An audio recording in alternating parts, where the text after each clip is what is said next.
Hani yarın şirin şeker sözleri, hani yarın basıp giden oyları.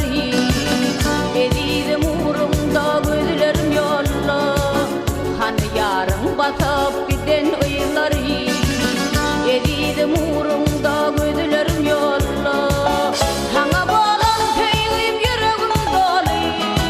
Yar kütek bugün gözleyen yolu, oturdum elimden getirdim seni. Edidim uğrumda gözlerim yollu.